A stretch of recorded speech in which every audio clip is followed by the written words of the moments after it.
What's going on? It's your boy Sermon at Sermon's Domain on Twitter. Sorry for the lack of videos this week. My laptop was in the shop. I just got it back last night. And I wanted to do a little video highlighting one of the biggest things that I've done in my journalism career. And that was interviewing LL Cool J. I got the call Saturday night, last Saturday night. And I was just watching wrestling.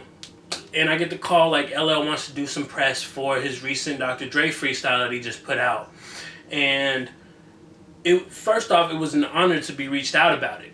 And then second, it was like very last minute. I had, little time to scramble and do questions, but I really feel like I nailed it. I'm glad I almost turned it down because I'll tell you this. Whenever I interview an artist, I don't want to waste their time. So in doing that, I didn't want to come up with half-assed questions, but I feel like I work well under pressure, so I agreed, and it turned out to be an amazing interview. As a journalist, there's kind of artists that you just kind of place out there in terms of interviewing. I know I'm never gonna sit down with Eminem or Dr. Dre, probably not even Snoop Dogg, Ice Cube, just these huge legends that have crossed over and are worth billions of dollars, stuff of that nature, Puff Daddy. And so LL Cool J was in that bracket. He's bigger as an actor now than he is as a rapper. So that makes it even more complicated. But here he is doing press on his own time for this latest freestyle. And so we did the interview, and I pitched it to Billboard because I wanted to get on that platform. I'm trying to get more into freelancing and get my work in all kind of places. And lo and behold, they wanted the interview, so it went up on Tuesday, the same day that I put my laptop in the shop.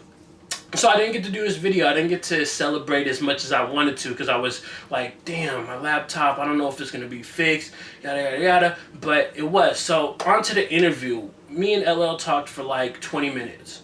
And we talked about how he's putting G.O.A.T 2, which was supposed to be his next album, he's putting that on hold. And his next album is currently untitled, but he wants to make a contribution to this generation of hip-hop. That's, what he wants to do with this album. And I feel like it's a valid thing because he was saying, he's made a contribution to every generation of hip-hop since he started in the 1980s. And he wanted to make some kind of an impact in this one. Now, will he? I hope so, because I feel like he sounds like he's real, in the zone right now.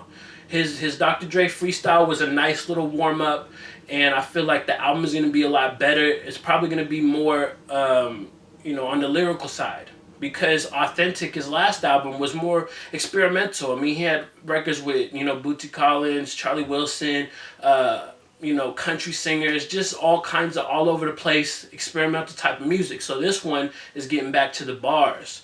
And that's what his Dr. Dre freestyle showed. What else did we talk about? We talked about the Eminem collaboration that may or may not make the next album. It's happening. He said it. And then we kind of talked about how he met him, because I remember watching a prank radio show, or a prank on a radio show on Shade 45 years ago. LL Cool J was pranked by Eminem, who called in pretending to be a fan. And then, one of the things that stood out was that he said the first time they ever met was at a Reeboks. I think it was like a shoe store, something like that. And so I asked him more about that, and he didn't really have too much of the story, but he was praising Eminem, and just talking about how he can hear he's a student of hip hop, just having that one conversation with them. And what else? The one thing that's amazing that we talked about that nobody can ever duplicate is the fact that we talked about Peewee Longway. Peewee Longway, the Atlanta rapper. Yes, he was a fan. He did an interview and he mentioned his name. He said, I'm a fan of Peewee Longway. So I wanted to know how he figured out, how he found him. And he talked about how he's on YouTube all the time discovering new artists. And the best part was he was saying, I was just watching his videos and I felt like I was hanging out with him. And I thought that was really cool, because you do get that kind of vibe. You see him in his trap house with the videos, and it does feel like you're just there hanging out with him. So I thought that was really cool. I asked him his favorite song from his discography. and you know how touring has changed from 1985 up until now. So I definitely want you to go check it out. If you enjoyed this video, enjoy me explaining all the you know, me interviewing LL and getting on Billboard and then what we talked about, definitely check out the link in the description below.